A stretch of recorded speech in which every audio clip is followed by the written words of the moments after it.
Radio Himalaya. कितना सुंदर कितना प्यारा उत्तराखंड हमारा, सतत विकास के लक्ष्यों को करेंगे हम पूरा, ये संकल्प है हमारा, ये संकल्प है हमारा। Radio Himalaya. Institute for development support और गोविंद बल्लभ पंत राष्ट्रीय हिमालय पर्यावरण संस्थान की प्रस्तुति। संयुक्त राष्ट्र सतत विकास लक्ष्य एवं उत्तराखंड परिप्रेक्ष्य को समर्पित रेडियो श्रृंखला में आप सभी श्रोताओं का हार्दिक स्वागत है। मैं हूं जयप्रकाश पंवार जेपी और साथ में मैं हूं आशना कलियाल।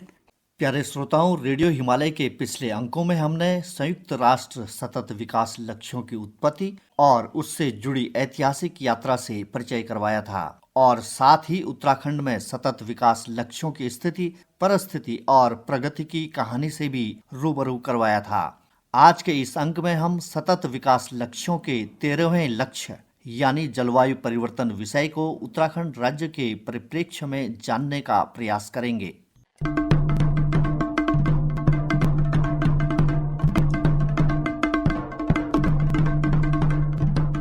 प्यारे श्रोताओं, Uttarakhand centre for public policy and good governance नियोजन विभाग उत्तराखंड राज्य ने भी सबका साथ, सबका विकास व सबका विश्वास सिद्धांत के आधार पर सतत विकास लक्ष्यों को प्राप्त करने की दिशा में अपने कदम बढ़ाए हैं।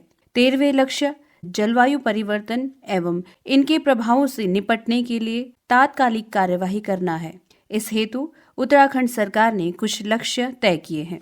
उत्तराखंड राज्य में जलवायु संबंधी जोखिमों व आपदाओं से निपटने की क्षमता को मजबूत बनाना, राष्ट्रीय नीति के अनुसार योजनाओं में जलवायु परिवर्तन को एकीकृत करना, जलवायु परिवर्तन न्यूनीकरण, अनुकूलन प्रभाव, शीघ्र चेतावनी संबंधी शिक्षा, जागरूकता वृद्धि और मानवीय व संस्थानिक क्षमता को बढ़ावा देना है।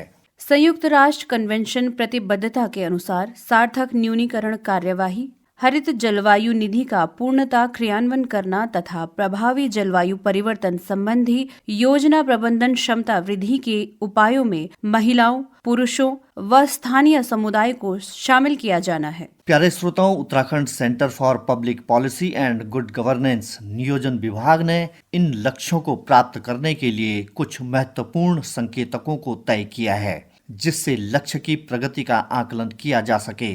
लक्ष्य का आकलन आपदा न्यूनीकरण के संदर्भ में जागरूकता चलाए जाने वाले स्कूलों की संख्या से आकलन किया जा रहा है। इसी प्रकार आपदा न्यूनीकरण गतिविधियों पर प्रशिक्षित समुदाय की संख्या, उन न्याय पंचायतों की संख्या जिनमें आपदा न्यूनीकरण की टीमें बनाई गई थी व संचालित मौसम स्टेशन से लक्ष्य की प्रगति का आकलन किया जा रहा है। प्यारे श्रोताओं, उत्तराखंड राज्य में सतत विकास के 13वें लक्ष्य यानी जलवायु परिवर्तन के लक्ष्य को प्राप्त करने के लिए कई केंद्र पोषित व राज्य पोषित योजनाएं संचालित की जा रही हैं, जिनमें जलवायु परिवर्तन पर राष्ट्रीय कार्य योजना, राष्ट्रीय ग्रीन इंडिया मिशन जैसी योजनाएं संचालित की जा रही हैं। राष्ट्रीय ऊर्जा क्षमता वृद्धि mission, national mission for sustainable habitat, राष्ट्रीय जल मिशन, हिमालयन इकोसिस्टम के लिए सतत राष्ट्रीय मिशन, सतत कृषि हेतु राष्ट्रीय मिशन, जलवायु परिवर्तन के लिए सामरिक ज्ञान हेतु राष्ट्रीय मिशन योजनाओं का संचालन किया जा रहा है। इसी प्रकार जलवायु परिवर्तन तथा सूचना तंत्र, आपदा प्रबंधन, रिमोट सेंसिंग व GIS उपयोग से रिस्पना नदी जलागम नहर जैसी योजनाओं का संचालन उत्तराखंड राज्य में किया जा रहा है। रेडियो हिमालय। यह रेडियो कार्यक्रम इंस्टीट्यूट फॉर डेवलपमेंट सपोर्ट और गोविंद बल्लभ पंत राष्ट्रीय हिमालय पर्यावरण संस्थान के सौजन्य से प्रस्तुत किया जा रहा है। रेडियो हिमालय, पहाड़ों की आवाज गांव से दुनिया तक, संयुक्त राष्ट्र द्वारा निर्धारित सतत विकास लक्ष्य एवं उत्तराखंड परिप्रेक्ष्य को समर्पित पाक्षिक रेडियो श्रृंखला रेडियो हिमालय सुनना न भूलिएगा। हर महीने की 15 व 30 तारीख ठीक 6 बजे साय सिर्फ और सिर्फ 100.5 FM आकाशवाणी देहरादून पर। रेडियो हिमालय।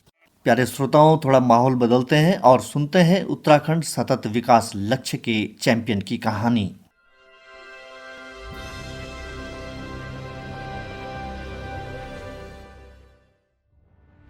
पर्यावरण जागरूकता और शिक्षा का समर्थन करने के लिए उत्तराखंड के 7 जिलों में संतोष कुमार मसीवाल स्कूल जाने वाले बच्चों के साथ काम कर रहे हैं। इसके 17 गोल्स को पढ़ा, उसके बाद मैंने इसके बारे में जब पढ़ा तो मुझे महसूस हुआ कि ये एक जनता से जुड़ा हुआ मुद्दा है और बच्चों से जुड़ा हुआ मुद्दा है, बुजुर्गों से जुड़ा हुआ मुद्दा है, जिसे हमें आगे ले जाना चाहिए। प्रभाव के रूप में बच्चों को 17 सतत विकास लक्ष्यों की अच्छी खासी समझ हो गई है। बच्चे सीखने में रुचि ले रहे हैं और उनमें से कई बच्चे इतने रचनात्मक हैं कि वे जो भी सीखते हैं उसका योग प्रयोग करने के लिए तत्पर रहते हैं। सर लोग आए थे एसडीजी के लिए, तो हमने बहुत तैयारी करी थी। एसडीजी हमने इसमें बहुत कुछ जाना, जैसे कि हमने अपने घर में बताया तो हमारे घर में भी इसको लेके बहुत कुछ हुआ। जैसे कि हमने अपने घर में भी इको फ्रेंडली बोतलें बना रखी हैं। तो मैंने देखा कि बच्चों में थोड़ा सा ये सफाई के प्रति भी जरा सा सजगता पैदा हुई। अपने स्वास्थ्य के प्रति भी बच्चे सजग हुए। बच्चों ने अच्छा खाना सीख लिया, अच्छा बोलना सीख लिया और बच्चे जो है वो अच्छी कहानियों की किताबें पढ़ रहे हैं, अच्छी किताबें पढ़ रहे हैं। उत्कृष्ट शिक्षा प्रदान करने के लिए विभिन्न सरकारी योजनाओं के बारे में लोगों को शिक्षित किया जा रहा है। ग्राम पंचायतें भी विकास योजनाओं में योगदान दे रही हैं। तो इस तरह से ग्राम सभाओं में भी जो सरकार के एसडीजी से रिलेटेड जो भी गोल्स हैं, जो भी इंडिकेटर्स हैं, उनको ले जाने का काम हमारे द्वारा किया गया। लोगों को जागरूक और शिक्षित करके संतोष मसीवाल एसडीजी सतत विकास लक्ष्य को प्राप्त करने की दिशा में अग्रसर हो रही हैं। ये है कि इसे स्कूली बच्चों के बीच में, चाहे वो प्राइमरी स्तर पे है, जूनियर स्तर पे है, माध्यमिक स्तर पे है और कॉलेज के स्तर पे है, हर किसी को एसडीजी जो है जागरूकता का मुद्दा है। जितना जागरूक हम बच्चों को करेंगे उतना ही युवाओं को करेंगे, उतना ही इसे पाने में, इसको अचीव करने में और आसानी होगी।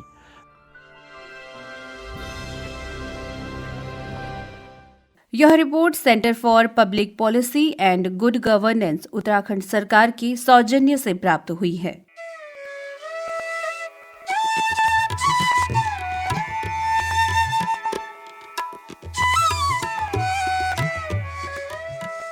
और अब जलवायु परिवर्तन पर प्रस्तुत है एक विशेष रिपोर्ट।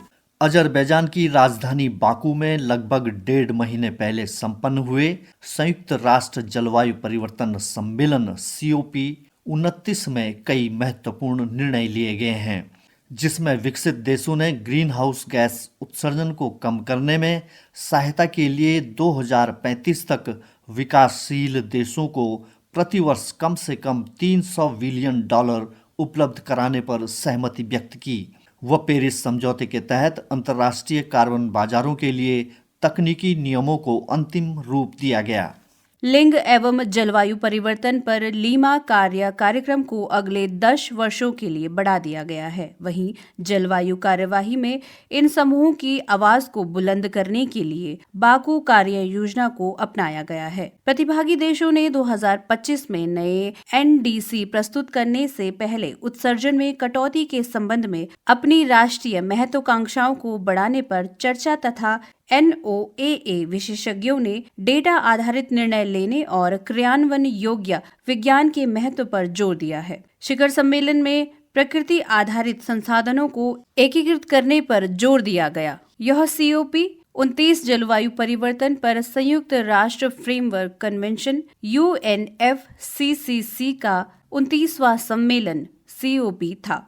अब उपरोक्त जलवायु परिस्थितियों को उत्तराखंड के परिप्रेक्ष्य में कुछ ज्वलंत उदाहरणों से पहाड़ के गांव में जलवायु परिवर्तन और जलवायु अनुकूलन को समझने की कोशिश करते हैं। उत्तरकाशी जनपद के हिमाचल प्रदेश से लगा एक विकास खंड है मोरी, जो टॉन्स, रुपिन व सुपिन नदियों का विशाल जलागम क्षेत्र है। इसी इलाके में लगभग 2000 मीटर की ऊंचाई पर बसा एक गांव है कोट, जहां 195 परिवार रहते हैं। चारों ओर से यह गांव घने जंगलों के मध्य में स्थित है। जलवायु परिवर्तन के साथ अनुकूलन करते यहाँ के गांव की कहानी आंख खोलने वाली है। जलवायु परिवर्तन के जहां दुष्प्रभाव देखे गए हैं, वहीं कभी कभी यह वरदान भी बन जाता है। ऐसी ही एक कहानी है भंगजीरा की, जिसे अंग्रेजी में बीफ स्टिक प्लांट भी कहा जाता है।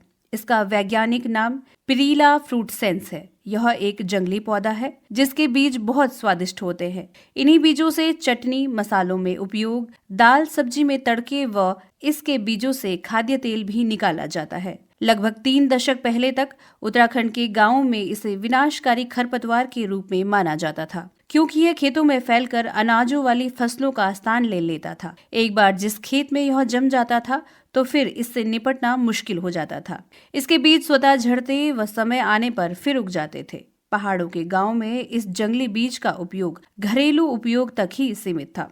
कोट गांव के किसान जबर सिंह कहते हैं कि भंगजीरा मूलतः गर्म स्थानों पर ही उगता था। कोट गांव, जो कि समुद्र तल से 2000 मीटर की ऊंचाई पर, इसके कुछ ही पौधे जंगलों में पाए जाते थे। ठंड की वजह से पैदावार भी बहुत कम थी। जबर सिंह कहते हैं कि पिछले 1 दशक से गांव के तापमान में तेजी से वृद्धि होने लगी, तो भंगजीरा की जंगली पैदावार में भी बढ़ोतरी देखी गई, लेकिन हम गांव वालों ने इसको ज्यादा महत्व नहीं दिया।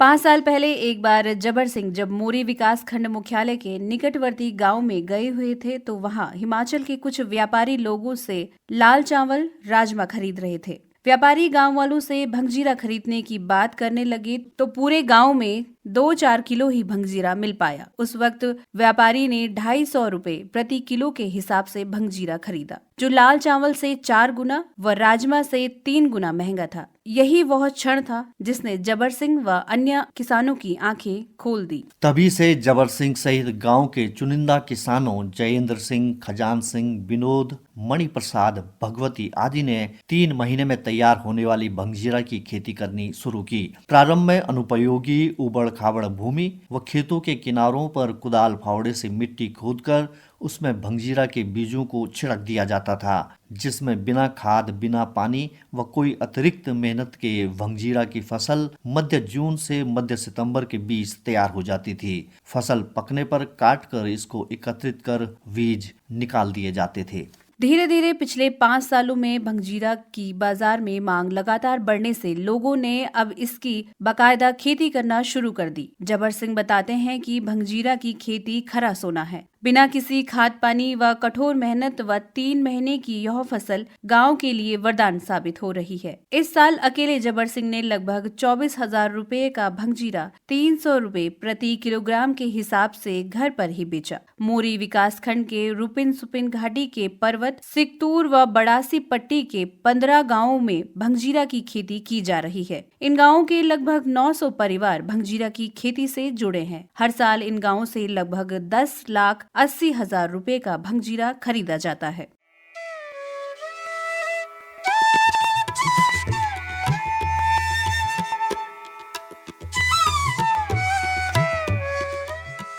प्यारे श्रोताओं, आपको रेडियो हिमालय का यह कार्यक्रम कैसा लग रहा है? हमें अपनी प्रतिक्रियाओं से जरूर अवगत करवाएं। संयुक्त राष्ट्र सतत विकास लक्ष्य एवं उत्तराखंड परिप्रेक्ष्य के विषय को लेकर आप अपनी मौलिक कविताएं, स्लोगन, लेख, कहानी, नाटक या विचार हमें ईमेल और व्हाट्सएप के माध्यम से भेज सकते हैं। आपकी बेहतरीन रचनाओं को पुरस्कृत भी किया जाएगा। आप हमें अपनी प्रतिक्रियाएं और रचनाएं radiohimalay@gmail.com और व्हाट्सएप नंबर 8979037576 पर भेज सकते हैं।